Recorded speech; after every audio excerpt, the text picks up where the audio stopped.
নমস্কার বন্ধুরা, Bengali food and ব্লগের নতুন একটি রান্নায় তোমাদেরকে স্বাগত। আজকে আমরা তৈরি করব সন্ধ্যের টিফিনের জন্য পাস্তা। তো দেখো, সেই জন্য এখানে আমরা সব কিছু তৈরি করে নিয়েছি। এখানে পাস্তা নিয়ে নিয়েছি, টমেটো কেটে নিয়েছি কিউব কিউব করে, পেঁয়াজ কেটে নিয়েছি দুটো বড় সাইজের, কাঁচা লঙ্কা কুচি, রসুন কুচি, সমস্ত রকমের গুঁড়ো মশলা, লবণ, সর্ষের তেল। এদিকে আমরা জল গরম বসিয়ে দিয়েছি, জলটা গরম হয়ে গেছে। এবার এর মধ্যে সামান্য পরিমাণে একটু লবণ দিয়ে পাস্তাটা আমরা সিদ্ধ করব।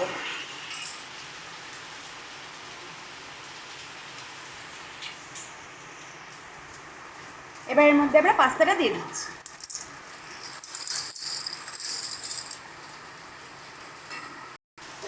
এবার এটাকে সামান্যভাবে একটু নেড়ে নিয়ে এটাকে সিদ্ধ হওয়ার জন্য রেখে দেবো। দেখো, পাস্তাটা আমাদের খুব সুন্দরভাবে সিদ্ধ হয়ে গেছে।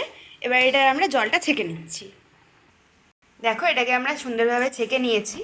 এদিকে আমরা কড়াই বসিয়ে দিয়েছি, কড়াইটা গরম হয়ে গেছে। এবার এর মধ্যে আমরা পরিমাণ মতন তেল দিয়ে দেব।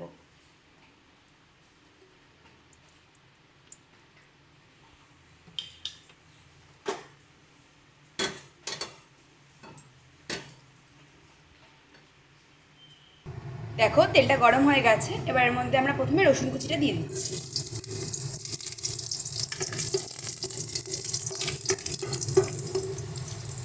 তারপরে পেঁয়াজ কুচিটা, যেটা কিউব করে রেখেছি, ওটা দিয়ে দেবো।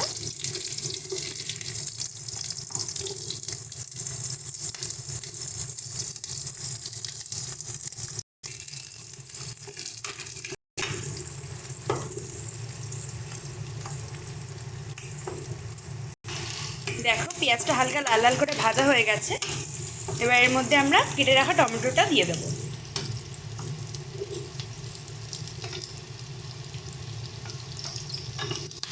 তোমরা চাইলে এর মধ্যে ছোট ছোট করে কেটে আলু অ্যাড করতে পারো। এবার কেটে রাখা কাঁচা লঙ্কাটা দিয়ে দিচ্ছি। দেখো, এখনই এটা দেখতে কি সুন্দর কালারফুল লাগছে।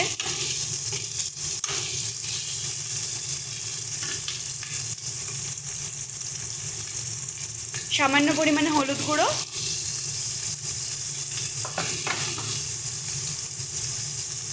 পরিমাণ মতন লবণ,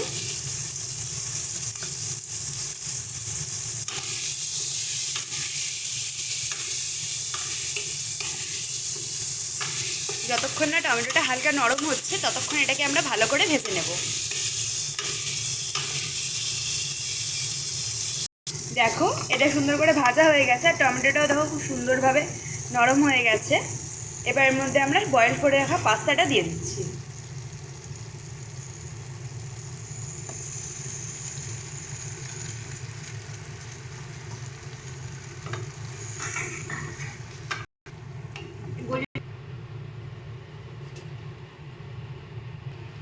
এবার এর মধ্যে 1 টিস্পুন পরিমাণ সয়া সস দিয়ে দিচ্ছি।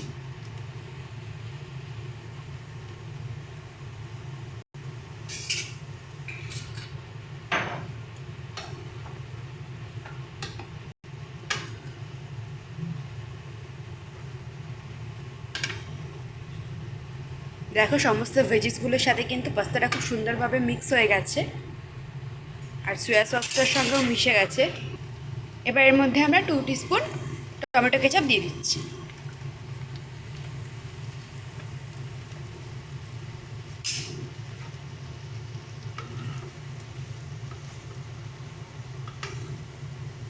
ভালো করে মিক্স করে নেব।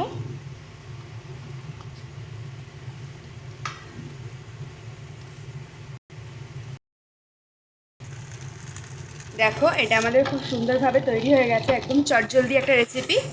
এটা চাইলে কিন্তু তোমরা সকালে বাচ্চাদেরকে টিফিনেও দিতে পারো বা নিজেরাও ঘরে বানিয়েও খেতে পারো। এবার এটাকে আমরা সার্ভ করে নেব। দেখো, আমরা গরম গরম পাস্তা একদম সার্ভ করে নিয়েছি। ভিডিওটি যদি ভালো লেগে থাকে অবশ্যই একটি লাইক, কমেন্ট এবং শেয়ার করে দেবেন। আর একবার বাড়িতে বানিয়ে ট্রাই করে দেখবেন, খুব চটজলদি একদম দারুণ একটি রান্না। আর চ্যানেলে যদি নতুন হয়ে থাকেন চ্যানেলটা সাবস্ক্রাইব করে দেবেন। ধন্যবাদ।